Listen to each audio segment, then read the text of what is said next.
Well, how's everybody? I'm Black Dragon, National President of the Black Sabbath Motorcycle Club Nation. And I'm out here on my adventure trail hobby walk, trying to get skinny for the new year. I have endeavored that I will not gain weight during this holiday period. I would actually lose weight. And so I won't be on the first looking to lose weight. I will have already lost it. And I'll go into the first with a bang. I have lost, I lost 60 pounds in 6 months. That was 10 pounds a month. I'm almost at 70 pounds now. I had a couple drawbacks. I had a month setback when I fell and hurt myself pretty bad. I was out for 3.5, 4 weeks. So I lost a whole month and gained like 10 pounds. Then I got a major gout attack and I got the flu. So I'm just now barely able to walk again. I walked 7 miles 3 days ago. And it was really wonderful because, you burn like 800 calories. It's amazing. So ankle is still very sore from where I twisted it terribly. But I'm back doing my thing, trying to get a little weight loss in with my Get Skinny model. And I think there are a lot of out-of-shape bikers out there. And in the year of 2011, when I weighed 400 pounds, I tried to ride from Atlanta, Georgia to Ennis, Texas in 130 degree weather, 115. It was 118 at night. It was the hottest that it had been in the United States in like 100 years. And I almost died out there because I was out of shape. I wasn't fit enough to ride 800 miles in 113 degree blistering sun with it being 130 degrees on the asphalt. So I don't know, 2012, I decided I would get skinny. I lost 100 pounds. And then I had some work problems, and I had a little depression, issues at work, and I gained almost all of that 100 pounds back. So this is my second time on the weight loss. So I was 365 this time. I was 400 the first time. 365 this time. And I've gone from 365 to 305 pounds. I did that in 6 months. So I gained 10 pounds over this 3-week down period. I'm back to 315 now. And we're getting ready to bring it on down. I was intending to be 275 by Christmas. I missed that because of the injury. So the goal is maybe 305 by Christmas. And then the ultimate goal will be like 275 by like February, March. And my goal weight of 250 by April, May, June at the latest. I'll be 250, 250, 250, 250. So that's part of my New Year's resolution for myself. But a lot of us are not happy in our motorcycle clubs. We're not as happy as we could be. And the reason that we're not as happy as we could be is because we're not doing the work necessary to make ourselves happy in the motorcycle club. So it's the same old thing. Same old arguments, same old disappointments, the same old injurious speech to one another, the same old crap that keeps us unhappy and not happy with one another in the EMC. So why do we do that to each other? Why do we harm one another? Why do we treat each other like dirt? We're supposed to be brothers. So I thought to myself, as I'm working out very hard on doing me, oh my goodness, oh, it's hard to walk on all those damn leaves. But I want to do these stairs so that I can continue rebuild myself, even though I'm falling all over these leaves. Which goes to show you that change is not always easy. Sometimes you got to hold on to the rail. You got to work it out. You got all the leaves and stuff on the ground. You got to kick them out of the way. You got to walk through treacherous territory. But if you take care and you hold on to the guardrail, you may be able to make it down. You might even fall, you know? But even if you fall, if you get back up and continue on the way, buddy, the obstacle was just that. An obstacle. It was a challenge. It wasn't something that took you out or took you down. So you have to actively work to make things happen. You got to do it at your pace. At 53 years old, I can't run up and down this damn thing, but I can walk up and down it time and time and time again. There's a story about the old bull and the young bull. And the old bull and the young bull were standing looking at a pasture with a whole bunch of cows down there. And the young bull says to the old bull, let's run down that hill, jump over that fence, and make love to every cow down there. And the old bull says to the young bull, I messed it up. The old young bull said, let's run down the hill, jump over that fence, and each one of us get us one of them heifers down there. And the old bull says to the young bull, why don't we walk down the hill, climb over the fence, and get every one of those heifers down there. The point of the lesson here is everything in its pace. If you gotta take your time to come down these stairs and you're falling down them, it's all right. Because every step I take is another step towards my own better health. And I tell you this for these reasons. What can you do to make the health of the MC better? And I promise you, it's going to be just like walking up these slippery damn stairs. Each and every time you do it. It's not going to be easy. But at the end of the route, you will be able to have something you can be proud of. You'll be able to have an MC that works the way you've dreamed. So what do you dream of? What is your MC not doing that you dream that it could be doing? Are you not writing enough? Are you fighting too much? Do you spend more time going from club to club to club than you spend riding from ride to ride to ride? Is your MC broke? Are people not paying dues? Is the participation down? Can you read MC Club Business on Facebook and YouTube? Are your members cyber banging it out with other clubs on the forums?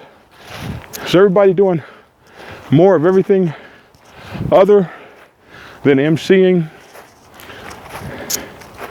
And what can one person do to change any of that?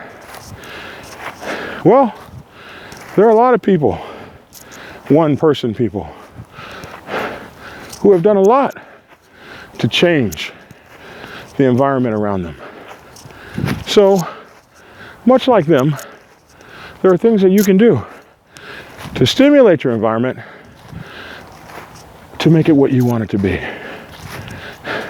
It may be a slippery slope. You may even fall down at a time or two. There's going to be haters. They're not going to like what you're doing. They're going to tell you what you think. It's amazing how folks know what you think. He thinks he's so much. I didn't say I was so much. He thinks he's better than us. You said that. I'm out here huffing and puffing. You said that. That's in your mind. He thinks that some kind of way he's got to minister to us, the little people beneath him. I never called anybody little or beneath. Never even asked anybody to watch my videos. I just put them up here. And if they help you, so be it. If they do help you, please hit the like button. But that's what's going to happen to you.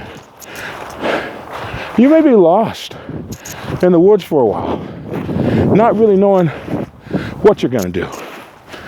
But I promise you, if you're a spiritual person, I can say the way God works, or Allah, or Buddha, whoever it is, there's a way of the universe speaking to those who take action. There's a way that God speaks to people who get going in a direction, even if they don't know what they're doing. A little story. Back in the days when you could still be late for an airplane, I was working, I was in the Navy, and I had to fly to another state to do some work. And I didn't quite know where the airport was. I mean, I was always late. Being late is one of my weak points. I was always late, and the Navy is a place you couldn't be late. So I had to rush to go catch that plane. And I mean, I literally was going to have to drive down to the airport, jump out of the car, and run to the plane. There was a time that you could do that. So all I knew was that the airport was downtown. That's it. And this was before cell phones. You couldn't Google any damn thing. There was no such thing. Can you believe there was a time there was no such thing as Google? There weren't any cell phones. Only rich people had that. Now, you know, now homeless people have cell phones, and I like that for them. It was 1995 or so. 92, 93. So there was no way to get the information while driving. I had a CB radio, and the CB radio was the bomb back then. That was your running information thing. That was your Google. So I knew that the airport was downtown San Diego. So I jumped in my car. I had all my stuff packed, and I headed downtown. And I didn't know where the hell I was going. I just knew if I missed that airplane, my Navy career was over. And as I get to heading downtown, I notice a sign. It says airport. I said, oh, wow. And I followed it, and then there's another sign. Airport, go this way. And then another sign came up, airport, next right. Another sign, airport parking, long-term parking, short-term parking, daily parking. It was all right there before me. I had no idea that this stuff existed until I got on the path. When you get on the path, you might not know where you're going, but people put signs up. Oh, if you don't drop your phone, people put signs Workout up. paused. And those signs will tell you Workout resumed. where you're going. There are aids that come up. There are navigational in the Navy we call them navigational aids. And these navigational aids existed to point you along your way as you were cruising in the ocean and didn't know where the hell you were. These things that are put up by those who have traveled before you. Because they knew, hell, I'm lost. Let me put this buoy right here so the next person that comes through here will know their way. And that's what they do. And that's the most amazing thing about trying to do something different. That's the most amazing thing about trying to do something innovative.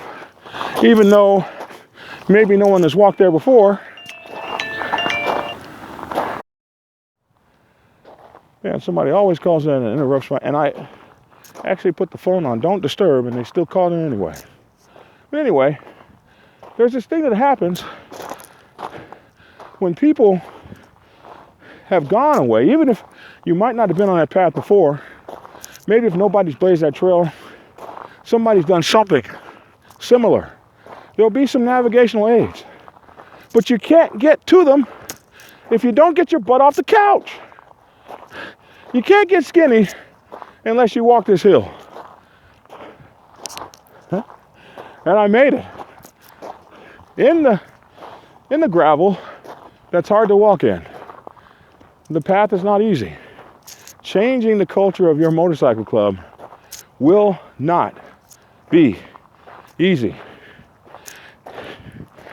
Convincing people to ride who don't want to ride, it's not going to be easy.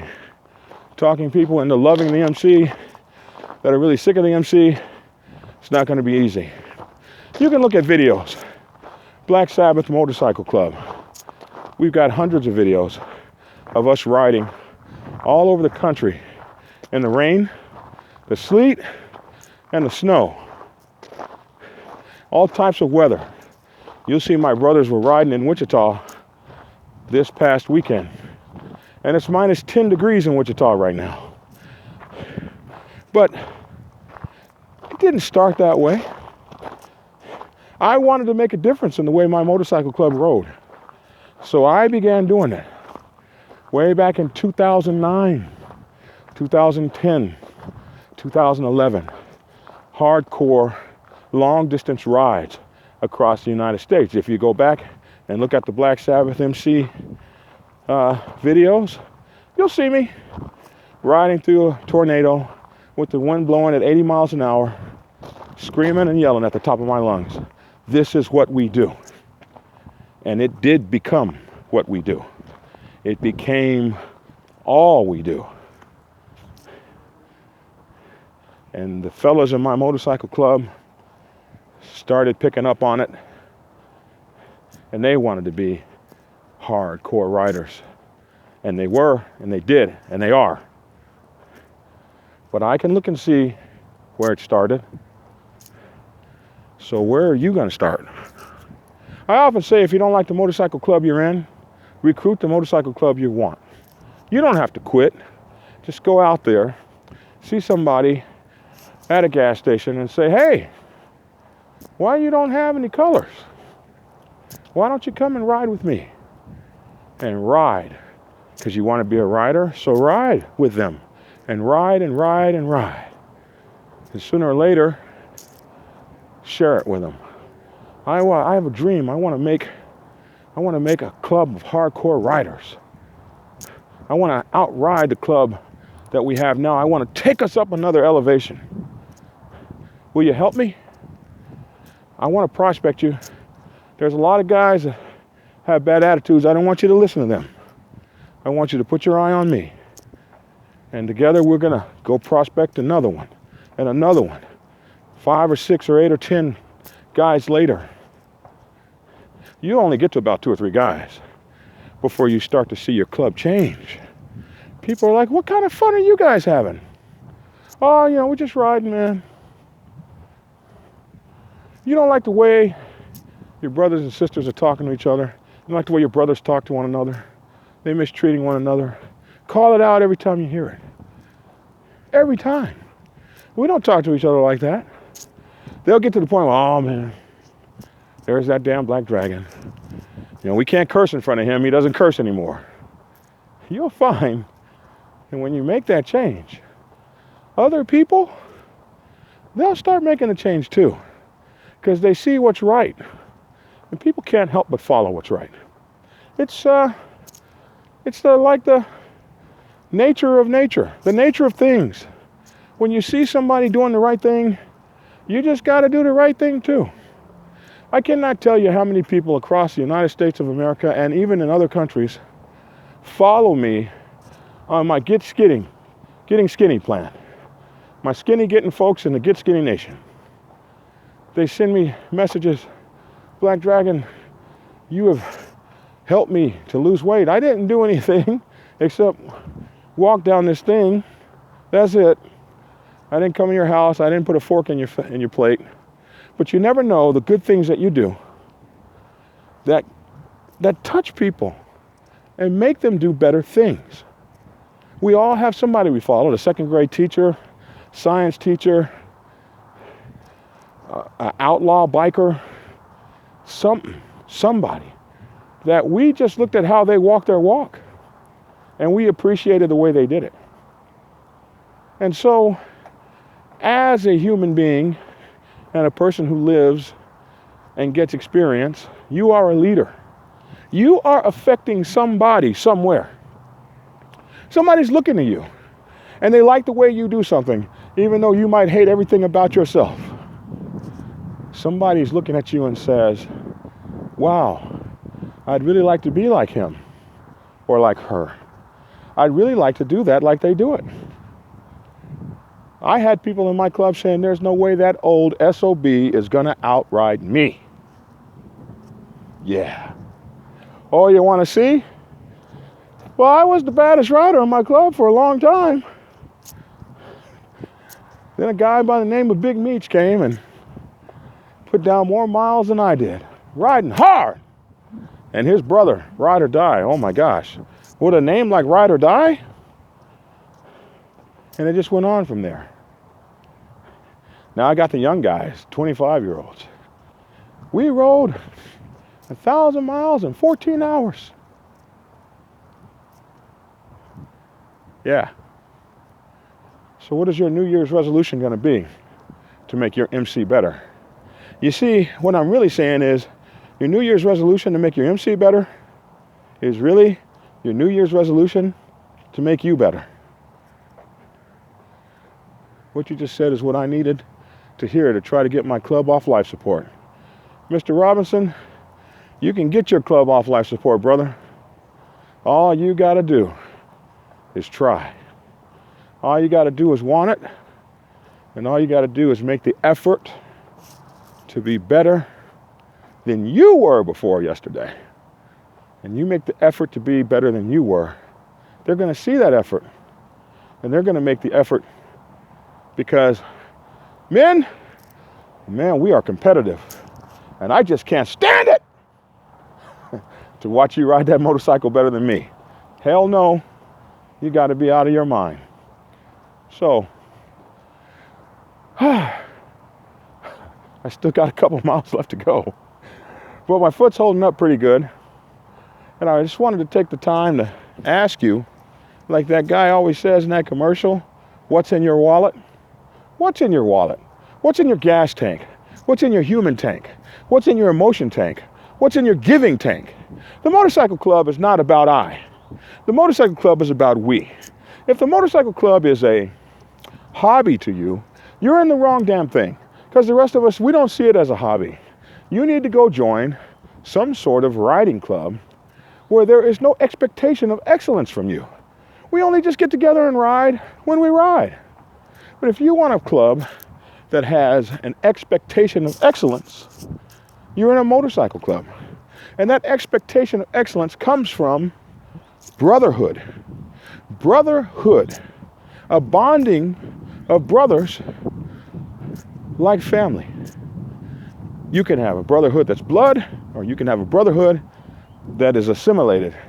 A whole bunch of folks getting together and bonding as one. In our case, behind the passion, the insatiable passion of riding motorcycles.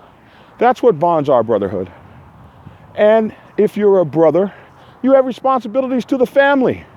The family is depending upon you, brother. The family is depending on you to be the very best brother you can be, so that we can follow you and observe our brotherhood in the greatness. And what is greatness on an MC? It might not necessarily be riding 1,000 miles or cross country in the rain or the snow. That might not be it. It might be riding to the racetrack and racing your bike and beating everybody, whatever your thing is.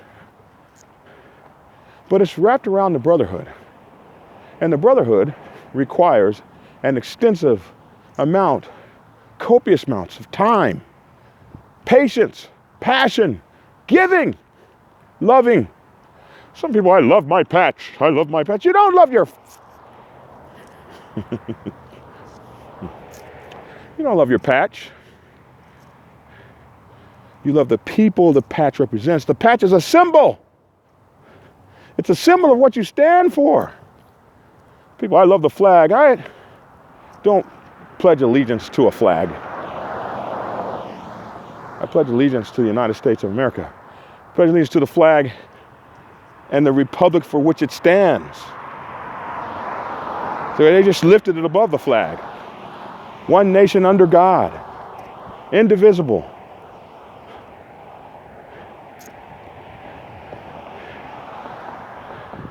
Get it, Dragon. Happy holidays, sir. And thanks for the knowledge. Thank you for listening. And like the page, please. So that's my diatribe for this afternoon. I'm cold. My ankle hurts. And I'm too damn far away from home. I gotta keep walking. But it's all right. It's gonna hurt to make your motorcycle club a better organization. No one is going to come along easily at first. They're going to think you're crazy. Why are you doing that? Nobody likes it. Yeah, maybe not. But I'm doing what I believe is the right thing to do. And as long as God gives me this breath and these hurt ass ankles to walk on, I'm going to do just that. Hobble my butt on down the freeway, doing the best I can do for my motorcycle club of brothers, the goddesses of the Black Sabbath Nation and the sisters of the cross. And that's another thing. Love your nation. Don't let anyone tell you not to be in love with your nation. Praise your nation and lift it up. Call your nation mighty. Call it amazing. Call it wonderful. Everything you call it that's positive is a positive reflection on the nation and a positive reflection on you. I'm used to driving, not walking across the street. I don't want to get hit. This is ridiculous. So anyway, my good friends, and this guy's going to turn in front of me. This is so ugly. Oh, I spoke too soon. Thank you. This is how it goes, folks. So I'm out of here. I love you all. Please tune in to me on TeachMC Radio on, man, it's like really getting dark out here. TeachMC Radio is on Thursday nights, and you got to download the application. It is 106 Live Radio on your Google Play, your Google Store, 106 Live Radio, and you download that Thursday nights, 9:30 to 11 Eastern Time. You can call in and talk on the show. TeachMC, where brotherhood, respect, protocol, and tradition matters. Because that's all we talk about on TeachMC. And two, do get my books. Prospects Bible, prospectsbible.com. Prospects Bible for Women's Motorcycle Clubs, prospectsbibleforwomen.com. Motorcycle Club PRO's Bible, mcprosbible.com. Or you can get my books on YouTube, or you can or you can get my books on Kindle, or you can get my books on Amazon. And also, what else? Follow me, Fat Boy Getting Skinny, on YouTube if you want to lose weight. And my Instagram is John E. Bunch II, or J Bunch II. And my Twitter is J Bunch II. So that should be like all the social media stuff. I don't have a Snapchat yet. All right, that's it. Love you all. Ride safe and get skinny.